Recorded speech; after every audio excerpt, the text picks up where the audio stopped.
Hello and welcome to the Press Room with WCN TV, where we dive deeper into topics from recent editions of the Wilson County News. The Press Room is brought to you by the Wilson County News, your source for community and communication. I'm your host, Julia, the Marketing and Social Media Specialist. Today's episode is sponsored by the Go Wilson 360 Community Calendar. It's a free online calendar where you can post your community-wide events. All it takes is a visit to www.gowilson360.com, a few clicks and basic information to create your account, and you're ready to post your first event. Go Wilson 360 is a product of the Wilson County News, your community resource. Everything we're talking about today has appeared in recent editions of the weekly Wilson County News.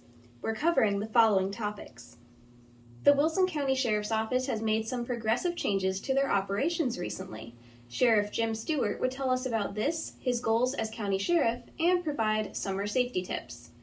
The Vernia Historical Association does more than research and record Vernia's history. They also aim to honor it. Veterans are a large part of Vernia's community in both the past and the present. The association is working on a new Veterans Memorial project in Vernia City Park. In addition, we'd like to extend a reminder about property tax appraisal protests. May 15th is the last day any property owner can file a protest of their tax appraisal. You can learn more about the deadline and how to file a protest in the May 3rd Wilson County News on page 4A. You can also find the complete list of property tax protest and appeal procedures on page 9A. You can also find the complete list of property tax protest and appeal procedures on page 9A. As a reminder, today, May 6th, is Election Day. Be sure to place your vote and keep an eye out for election night results on our website at wilsoncountynews.com. You can subscribe to print, digital, or both editions of the Wilson County News at wilsoncountynews.com/subscribe so you never miss an edition of your local newspaper. Feel free to follow us where you're watching today so you're always up to date on the Press Room and our other WCN TV news. First on today's show, you'll meet Sheriff Jim Stewart. He was sworn into office in January 2021 and has served as Wilson County Sheriff ever since, tackling some exciting cases and working with the county's budget to protect his community. Today, we're talking the new county emergency response radio system, new developments at the Sheriff's Office, and safety tips as parents and children prepare for summer. Awesome. Welcome to the show. Nice to be here. Appreciate the invite again. I think this is very positive for the community for us to stay in touch, for them to know what we're doing. Yeah. And you're being able to put it out this way is a pretty good idea. Thank you. Yeah, we're glad that you're able to join us again. We love being able to share information. So let's start with who are you and where are you from originally? My name's Jim Stewart, and originally, probably till I was 18, I spent most of my time on the east side of Bexar County. Okay. Universal City, Shirts, and the east side of Bexar County, till I got out of high school and college. Now, I've been here for 45 years, so I'm kind of figuring that I'm here now. Right. You'd say you're from Wilson County yes, at this point. Yes. Yeah. That's awesome. So when did you become Wilson County Sheriff? January 1st, 2021. Wow. So that would make this year your my second year. Okay. Yeah, I'm working on my third year. Yeah. Yes. Awesome. Well, Yes. Congratulations. Thank you. Of course. So, as sheriff, what all are you responsible for? What do you do? I'm responsible for the jail, Right. communications, dispatch, and patrol, Right. and also coordination with other first responders, fire, EMS, emergency management. So I have a pretty broad spectrum of things that I am responsible for keeping track of. So. Yeah. And as far as the county goes, I run almost 50% of all the county employees are under me. Wow. Yeah. So that's pretty much anyone with or associated with the sheriff's office. Yes. That's a lot. Yes. A lot. Yeah. Do you enjoy your occupation? Yes, I do. I've been doing this since I was 20 years old, since 1977. So that's going on 46 years. Wow. I enjoy it. That's probably why I still do it. I retired for a while, but I guess it just never got out of me. So Right. Helping people and protecting the community, that's what the job's all about. And I guess once it's in you, you can't do away with it. So You weren't quite done yet. No, I'm not done yet. Well, so what are some of the ups and downs that you experience as the sheriff or in law enforcement? In law enforcement, probably the biggest ups is the satisfaction you get when you've helped somebody, Right. when you've worked them through an issue or protected them from something, things like that. That's probably the ups because you got a feeling of accomplishing something and helping people, right? Yeah. The downs, probably the biggest downside to law enforcement is the current atmosphere in the public right now and what they think of us, because we're not there for that. Right. And it's kind of hard when you're sitting there trying to do what's right and have people think that you're not. That's probably the biggest down right now. The other one would be you also get involved in a lot of tragic situations. Yeah. So mentally, that kind of takes a toll on you after a while that you're having to be in all these situations to work through them. Absolutely. But that's what we're here for, and that's what we do. Yeah, you deal with those things so that other people don't have to. And it helps them work through it themselves. So Absolutely. that's what we do. So since your responsibilities include responding to emergency situations in our community, now seems like a really great time to bring up the county's new radio system. So let's talk about why we started considering this system in the first place. Why was it needed? The system that we had was antiquated. Most of the parts, the moving parts of it, weren't even supported anymore. Oh my gosh. They were that old. Yeah. So the technology had grown so much that they weren't supported.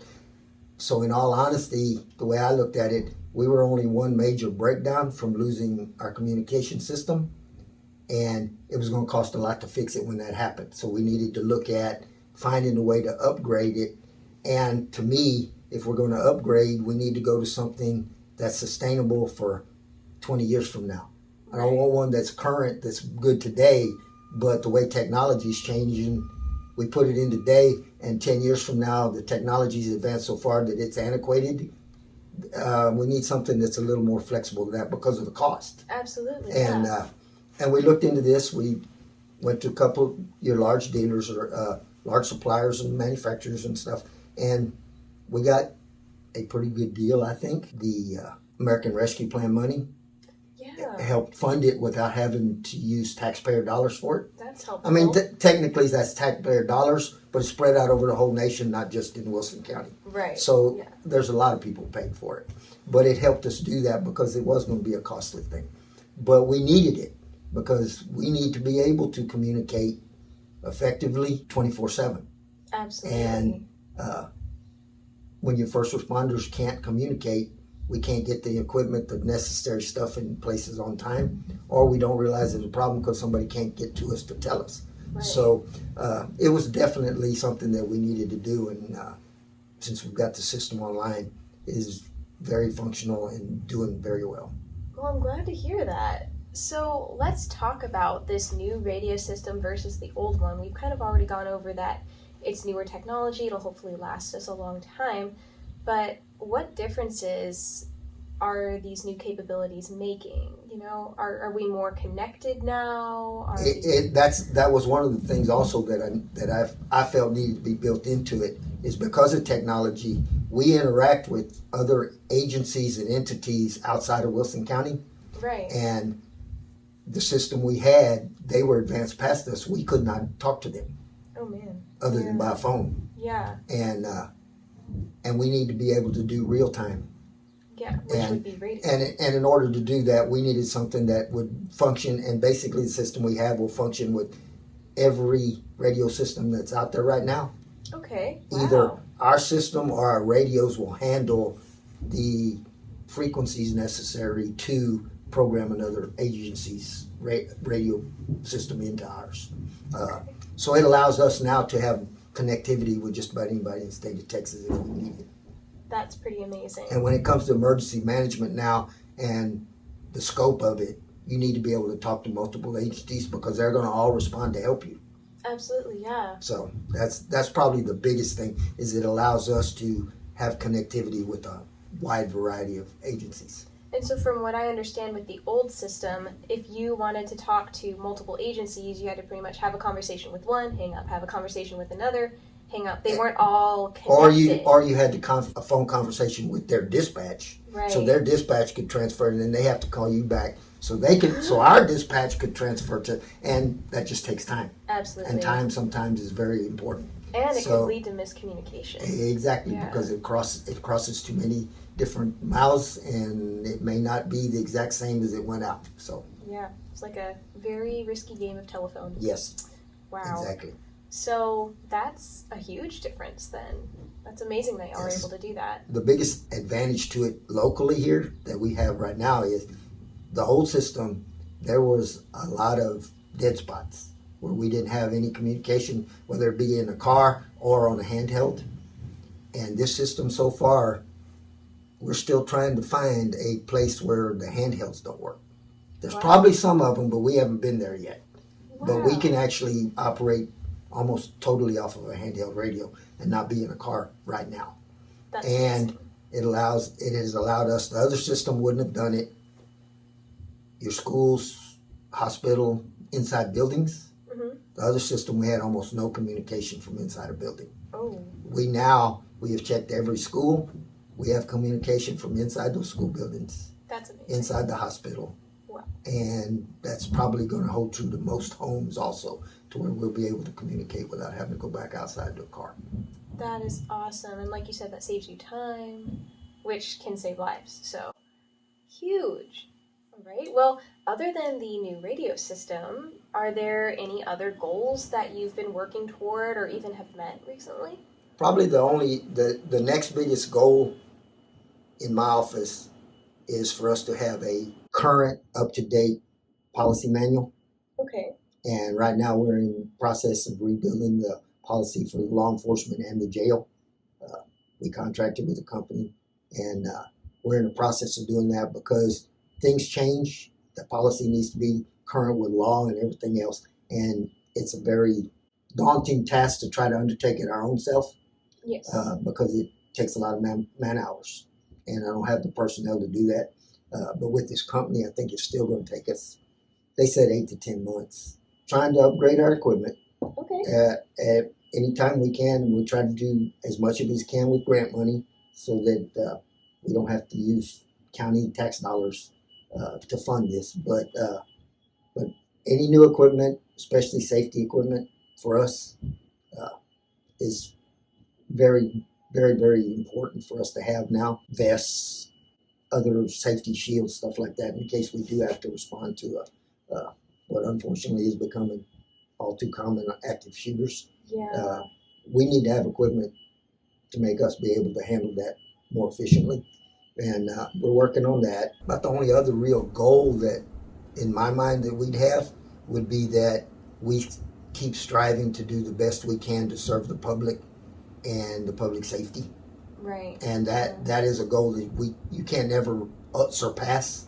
So we have to strive every day to do everything we can that in our power to make sure that we're doing what we need to do to protect all the citizens and other people that are using our roads and stuff in the county. So. Right. And so public safety would include things like roads. What else? Let's see. Patrol.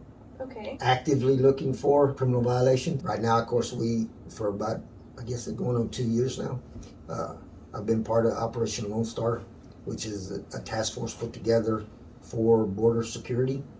Wow. And so we do a lot of active patrolling for that, looking Yeah. for drug trafficking, illegal immigrants, that kind of stuff. And we don't do it just in this county. We do it in pretty much all of South Central Texas as a task force. Yeah. And we usually do at least one of those a month. We have done a couple here in this county that have been pretty productive. We've done quite a bit of interdiction work, which interdiction is we finding criminals by traffic, right? Traffic stops. And we've been pretty successful at it. I know the community's seen it because there'll be 15 or 20 units from other counties, other cities, but they're in here helping us. What's going on? Exactly. Yeah, okay. And that's what we're out here, is trying to get some of those criminals off the street. Being that your duties as sheriff are to ensure the safety of your community, Do you have any concerns about the summer to come? You know, any advice for drivers, homeowners, parents, guardians, or children even as these summer months approach? Probably the only advice I'd give is parents, monitor what your children do, social media, and who they're hanging out with, where they're hanging out, because of the possibility of predators. Right. And things like that. You need to keep an eye on them. As far as parents, because of the environment and the society that we're living in right now, parents, you need to be aware of your surroundings, regardless of where you're at. You're at the beach, you're at the mall. You need to be aware of everything going on around you, because your ability to see something that might be happening, you can react to it. If you're not paying attention, it's going to happen before you know it's happening. Right. So, unfortunately, today, that shouldn't be something you should have to worry about, but you should. Yeah. You should know everything that's going on around you and keep some kind of eye on it to make sure that if you do see something that's not right, you have an opportunity to try to get yourself safe. Absolutely. And how about any concerns for traffic, as there's some road work going on up and down 181 and people may be planning some vacations? But that's probably no different than any other day. All right. Because it's there every day. So that's true. And the traffic here is gotten pretty bad day in and day out, so I don't know that adding summer traffic to it is going to increase it that much, just because of the volume of cars that go through right now. That makes sense. Hey, like anything else, slow down, don't be in a hurry, and pay attention. That's how you get through the traffic parts. We have got a few calls a week probably, or sometimes a day, on road rage incidents. Ooh. And my advice on a road rage incident is, it's not worth your injury because somebody's doing something dumb. Yeah. Call it and report it, but don't try to interact, because that's not going to turn out well, probably. That's some good advice there. All right. And so, for more information about the Wilson County Sheriff's Office, or to contact you with questions or concerns, or even to report something that's going on nearby, where should folks go, or who should they call? They have quite a few options. All right. Of course, today we got social media. They can come in the office in person. They can call the office. They can stop a officer sitting in and talk to him, flag him down if he comes by your house. He's in a convenience store. You need to ask, you're concerned or want to ask a question. Stop and visit with them. I expect them to interact. So, to me, just about any way you can find to talk to us, you should be able to get information to us. Right. Or information from us. And then, as always, if you're in an emergency situation, you 911. call that, 911, not Dispatch the is office. there 24/7, yes. Yes, and now with your new radio system, faster We'll than leave ever. it. That's it. Yeah. Exactly. Well, that's awesome. Thank you so much for sharing your time today and this valuable information, and for letting us in on what's been going on at your office, what you guys have been doing, and all these awesome accomplishments you've made. Thank you, ma'am. Appreciate it. Yeah. Next on the show, you'll meet Walter Skull. He is the chairman of the Vernia Veterans Memorial, a project that the Vernia Historical Association has taken under its wings. Welcome to the press room. Glad to be here. We're glad to have you. So let's start with, who are you, where are you from, and what do you do with the Vernia Historical Association? My name's Walter Skull. I'm the chairman of the board of the Vernia Veterans Memorial.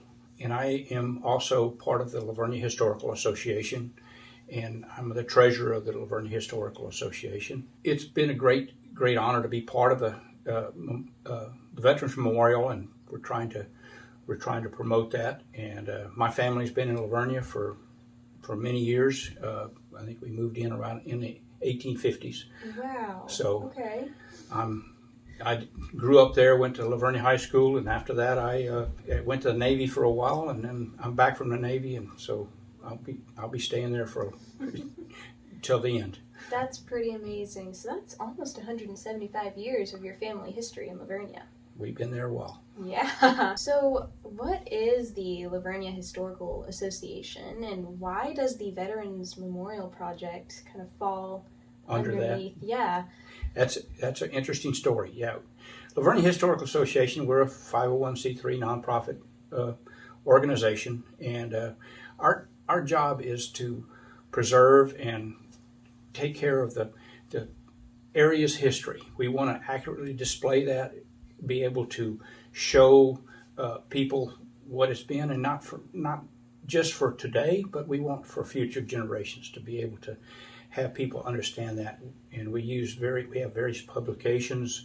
We have our museum, which we have people going through, and what we try to depict that. And our goal is to be as accurate as possible. Research it. We have a lot of display items that from the history, so it's pretty neat. The Veterans Memorial started out. The Historical Association wanted to kind of honor the veterans, so they started putting veterans' names up on the wall in the museum. Okay. And then from that, they came up with a booklet and put it out. And then they said, well, we need to have something that, to honor our veterans. And there was not much, not anybody else in Lavernia, so we took it on to come up with a Veterans Memorial. That makes a lot of sense. Veterans are a huge part of your community. That means that they're a big part of your history too, right? Exactly. Yeah, and you being a veteran yourself, I can see why you would take some interest in this project too. I enjoy it.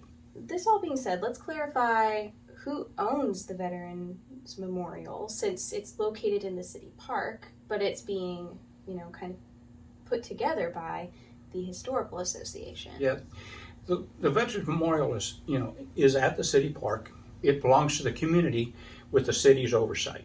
Okay. So basically, the Historical Association, we have designed it, we built it, we funded the building of it, and we are still going to, even after it's built, we will be in charge of the inscriptions and the bricks inscriptions until they're filled up. So we will be part of it. But in the overall scheme of things, the city of Lavernia at the city park owns the Veterans Memorial. Okay, so once it's up and completed, that would fall under the city's purview. Yeah. They're responsible, for the security, safety and all that stuff. We're going to still, monitoring all the inscriptions on it and making the inscriptions as possible. That all said, how long has this project been in progress? Quite a while. Yeah. We started, I guess, in 2006. That's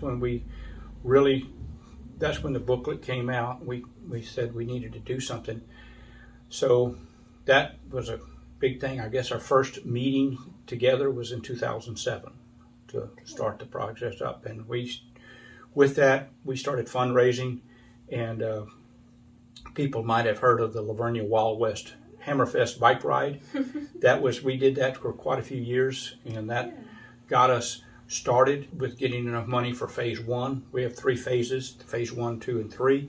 Wow. And so in 2014, we started fully the design of it and the start of the phase 1. Let's talk about those phases. What was the whole plan for the memorial, and what will it look like when it's done? All right. Yeah. Phase 1 was the base and the Patriots pathway, the pathway to the circular base. Okay. Phase 2 is the pylons. There's 5 pylons around inside the circular base. Each of those pylons represents a service. So Army, Marines, Navy, Air Force, and Coast Guard. So we have a granite plates on each one of those pylons, and they have inscriptions on that for people that want to put their names on there. We have a Patriots pathway, which was bricks, larger bricks and small bricks, and that's more of a fundraiser that's not for, people can put veterans' names on there, but we really look for, anybody that want to put their names on there to support, kind of supporters to the Veterans Memorial. Right, and so then the money from putting, your family's name on a brick per se would go to support the final phase of the memorial. It started early. We used that money for the first 2 phases, and now we're really focused on the final phase, the phase 3, which is our obelisk. Okay. And so around there we have benches too. On each one of the pylons there's 2 benches, and that is also a fundraiser for us, but we only inside the circle, we only want to put the veterans' names on there. So those benches, you can put your name. We only have 4 sides left, so we're looking. So we're getting kind of limited on that, but we're very proud to have that going. And so let's talk more about this final phase in your obelisk. Yes. What is an obelisk? Obelisk is a very center pylon. It's going to be 21 feet tall. Yeah. It's going to start out with a cement base, followed by granite, followed by we call it 3Form. It's a corporation that builds a very thick material that you can see through. Basically, it's going to be a U.S. flag at the top, and designed into the obelisk itself, and that will have lighted. So at night, you will be able to see throughout the park that flag up in the air. And that explains why it's the see-through material. Right. So you can have a light panels behind it. That's so cool. So it's going to be real nice, and it's all set up for the center. And so, is there going to be anything engraved on the obelisk? Is that reserved for anything special, or? We're not engraving anything on the obelisk right now. So it seems like this is a pretty complex design. You've got lots of significance with this circle representing all of your veterans, the path leading up to it.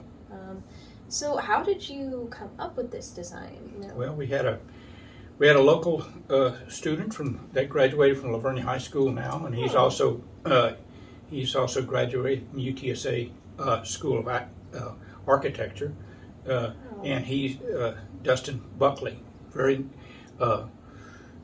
sharp guy that designed the overall way the layout of it. So we're happy to have a local person do that, and we have Holly Scott Sanchez, which is an architect out of Bernie, that's been very much helping us getting all the real details to it, and that's what has resulted in what we have today, and that's our way forward. That's awesome, and how special that you're able to keep the design aspect of this project local too. We try to do that as much as possible. A lot of local organizations and companies have really helped us, in which we greatly appreciate. This all sounds like a pretty expensive project. So how much funding is still needed to complete this project? Well, we have, as I said, phase 3 is the obelisk. We got a pretty good chunk of change already in the bank account, but we really need about 60,000 more to complete that obelisk, because it's going to be something really neat. We didn't want to just put any old thing on there. We wanted something really, really good, and this is going to really honor the veterans and make a kind of a highlight for the city park there for La Vernia. Yeah, a literal highlight. It'll be lit up. That's cool. It should be good. Yeah, I'm looking forward to seeing it. I am too, and I'm sure that this will bring a lot of joy to the hearts of veterans that are in our community. So let's talk about how you're raising these funds. Well, we have, throughout the time we've been blessed with a lot of people that have helped us. We've used various people have donated. We've talked about the benches. We talked about the bricks.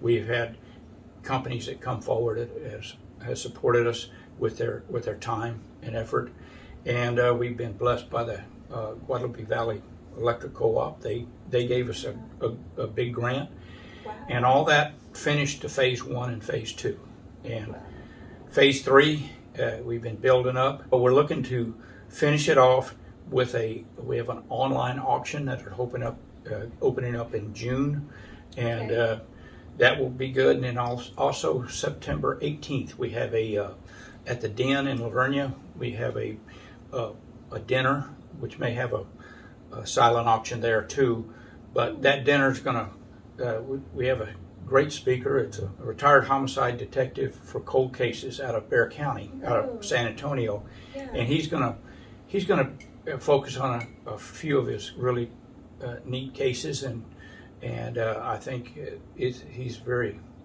great to listen to, and I think the people we can enjoy, and hopefully if that works out, that will be our final. We can announce that we're done. So that's what we're looking forward to. Yeah, that's amazing. Do you have a goal or a date for the memorial's completion? Well, that's, Yes, we have a goal, and that's, we have an annual ceremony on Veterans Day, November 11th, and which we would love to have this thing completed by then, kind of an unveiling, if you will, for that. And but as with any construction project, things do slip sometimes, so we will endeavor to try to get it done as quick as we can. But like I said, November 11th is our goal. Right, and that would be so special to be able to unveil your Veterans Memorial on Veterans Day. And like you said, you have that ceremony out there at the memorial, right, from what I understand. We've been having a good crowd coming, and it's a real honor for us to have that there. We have the community band that comes out and performs, and it's a really great little ceremony. It's not too long, so people don't have to stay a long time, but it's a good time to honor our veterans on Veterans Day. Absolutely. So how can the community support your efforts in meeting this goal by Veterans Day? Well, we're always, as been talking about the funding part of it. Right. If we can get enough money together, that'd be great. Supporting the online auction, we're looking for items for the online auction. If people want to donate that would be fantastic. You can go on to LaverniaHistory.com and our website and be able to. There's places on there you could donate directly. We buy a brick if you can. We have 4 sides left for our benches. Yeah. We try to get our inscriptions for our veterans. Now those we don't make any money on those, but we don't want to charge the veterans, profit, if you will. To get that, we only charge the veterans what it costs for us to inscribe on the wall. But outside of that, everything we try to make a little bit for the memorial. So that all said, it also sounds like spreading the word, maybe sharing about the upcoming auction in June.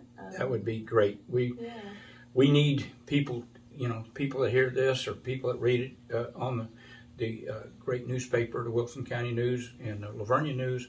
We really appreciate having people call their friends, call their neighbors.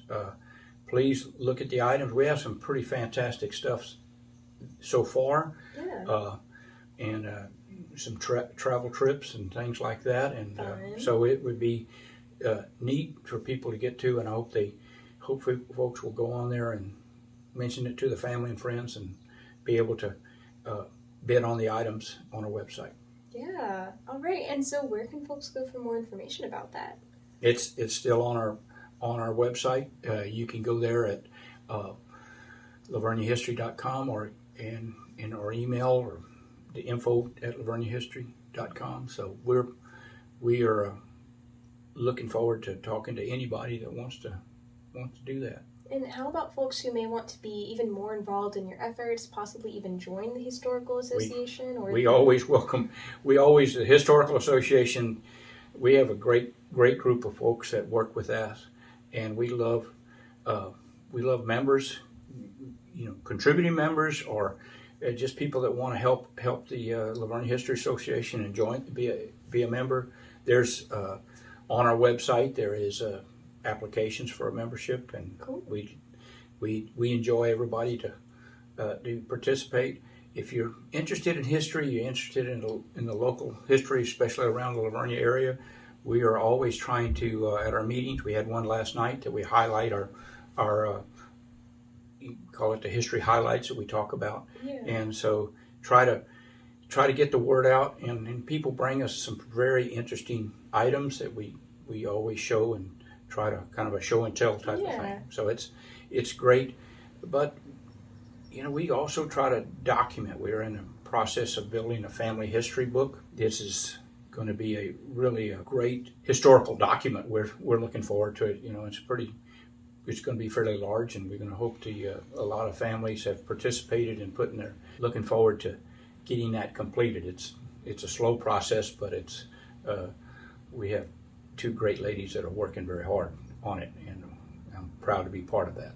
Well, that sounds like it'll be amazing. And so, like you said, for more information about joining, you would just simply visit the laverniahistory.com website.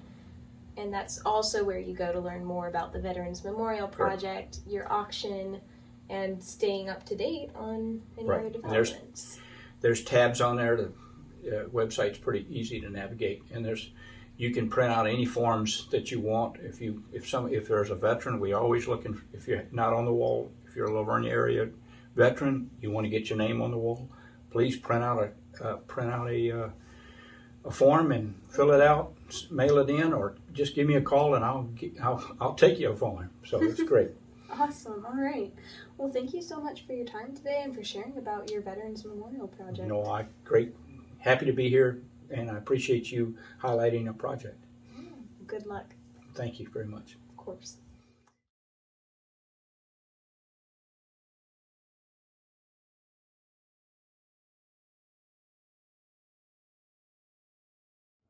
That's all for today, folks. Thank you for tuning in to the Press Room with WCN-TV, brought to you by the Wilson County News.